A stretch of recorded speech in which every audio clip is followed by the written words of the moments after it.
The side effects have been very variable. The key ones in that way are hot flushes.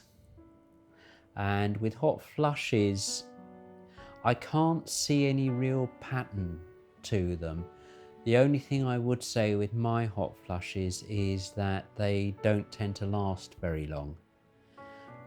Really just a matter of a couple of minutes. They come and they go in their severity, sometimes vary in how much of my body they cover. Sometimes they're just restricted to my forehead. Sometimes they go throughout my whole body. Sometimes I'm sort of dripping like I've got out of shower. But they're not, they are just on the surface.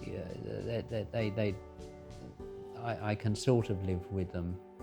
The next side effect perhaps to mention is the fatigue. That perhaps has surprised me. And not always just at the end of the day. Sometimes it's like that first thing in the morning. And then another one is brain fog. Some days are better than other days. Some times of the day are better than others. But when it is bad, I can become really quite forgetful.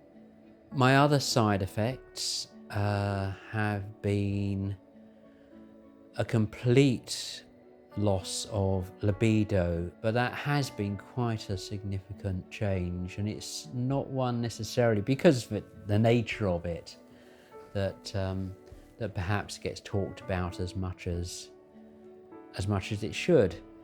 And it's not just about the relationship that you might have, the sexual relationship you might have with your partner. And it does make that difficult. And you do have to think of different ways of doing things and so on. But it's also just about a whole way of being, a whole way of seeing the world. If I have to explain it to people, I sometimes say that it's a bit like walking down the street and seeing someone who in the past you might have thought, "Core, that's a very attractive person," and that's gone. And that's a big change. There are various resources to try and help with that, both with the sort of physical side and with the mental side, but it's a big challenge and not easy at all.